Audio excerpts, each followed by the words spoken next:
Ayong adlaw mga goy. Uhahay! Naarapod na dre karon mga goy. Magluto taong pinirito mga goy. Oh, tara mga goy.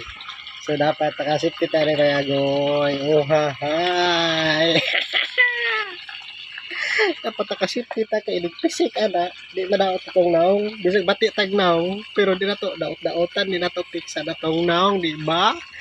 Ana na siya. Oh, magluto ta magkakit. Nga distance mga goy. Oh, hi. Tara mo. Diba naman? Oh, di ba? Oh, di ba po pisik? Si ora na siya mga goy. Oh, ha. Agay. Ba. Di ba? Ah.